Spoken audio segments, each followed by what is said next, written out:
All right, ladies and gentlemen, let's dive right on in on this.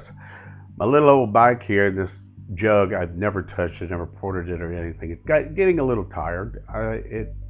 It dropped about 3 to 4 miles an hour, and I'm just kind of wondering why. Other than I probably figure it's rings, and that's me checking the squash. The squash is around 5 millimeter. I mean 0.5 millimeter, half a millimeter. And the squash is good and everything, so let's get the pipe off of it and the carburetor, and we're going to see where the piston lands up in the jug. And if I remember correctly, we've got a full port of exhaust and a full port of intake. So there you go. And like I said, it's a full port, and you can see the transfers in there. So we're going to jump around to the intake side, and excuse the shaking of the camera because I'm trying to do this, but we have a full intake, and no hate comments about the RTV, please. Yeah, I put it on there. But yeah, we got a full port there, and so we're getting everything. We're going to do a quick and dirty timing wheel on it. And there's a little trick I use, a magnet and a socket to hold it to the pinion gear nut.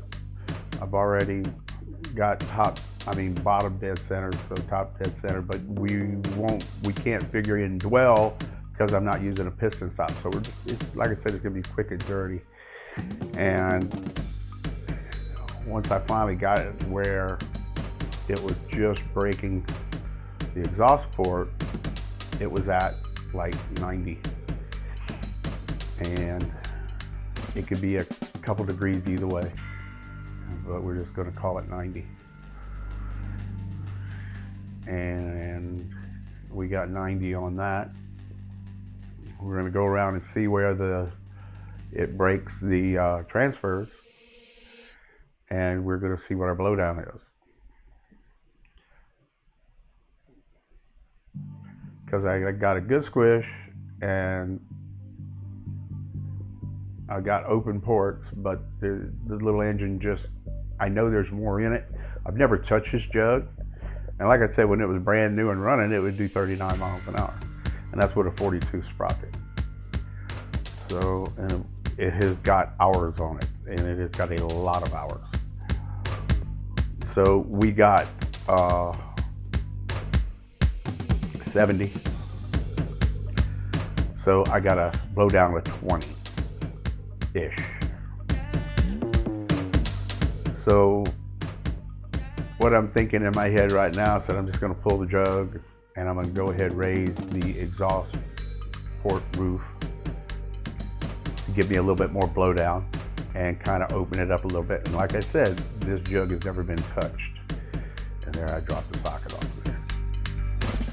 But anyway, I just take a real strong molybdenum magnet and a socket, and it'll stick right there, and you can do a quick and dirty,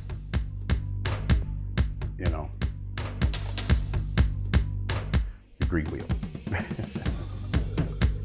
Anyway, let's go ahead and get the jug off this thing and see what it looks like. And like I said, it's got lots and lots of miles on it. And you're going to look at the very bottom of the skirt, and it's going to have some rough stuff on it. When I got the jug, I guess it was a casting or something happened to it, and the piston was really hard going in there. So I cleaned up little areas where it was hitting, and that's where that ugliness comes from. So we're going to buff that out. But the rest of the cylinder looks really good. And like I said, nothing has been done to this. I've never done anything. I've never done any porting on it, whatever. I bolted it up, had a good squish, open port, let's go for a ride. And it's been on there for at least 16 hours of running. So we're going to freshen it up. Now, I noticed at the top of the piston, I want to look at that and see how much stuff I had on it, and I run that VP 40 to 1. Well, I started rubbing it with my finger and on my thumb, and it was coming clean.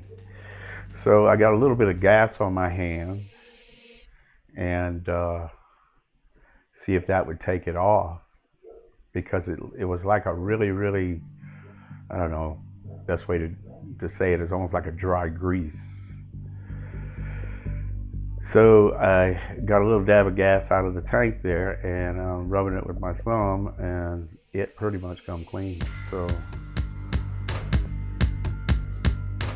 the oil does good, and this piston, I'm going to change the rings on it. That's the reason this is a 2-part, because I have to order rings for it.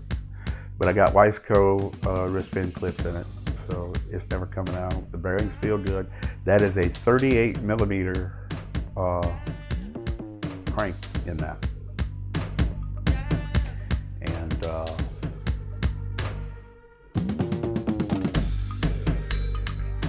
we're gonna get ready, and you can see the ugliness on that edge. But it was like I ordered the cylinder, it came in, they sent me one that wasn't right, and then they sent me this one that was right, and it was big, and I couldn't get the piston in it, or I could get it in it, but it was kind of tight. So I said, you know, there's really nothing going on down there, so let me just grind it out a little bit. So we're gonna clean it up. We're gonna show it a little love, because I took it out the other day, and it run good. I mean, it runs great, but I just feel as though it could do better. So, like I said, I'm taking some off the roof, profiling the sides, and just basically cleaning it up, chamfering the inside with that, cleaning up that mess down at the bottom a little bit. Not even going to touch the intake. The intake's fine.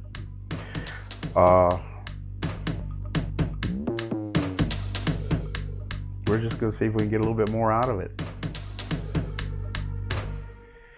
It has been a very good little jug. I mean, and like I said, I like to build these things to last. The Wiseco wrist pin clips and stuff like that, and I don't mind working on them. But I was kind of curious about this to see if you could get some more out of it, because I was watching a guy's video where he took one of those motos, one of those one-piece cylinders type things like this, and he did a little bit of exhaust porting on it, and he got a little bit more out of it.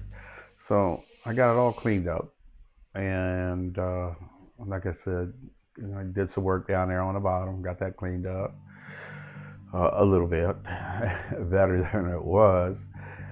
But we're going to order some rings. We're going to put them in there in part 2, and we're going to take it for a ride, see what it does, see if there's any, if this old girl got any more, you know, power in her, and that little bit of work right there, see if that does help. So I want to thank you guys for watching.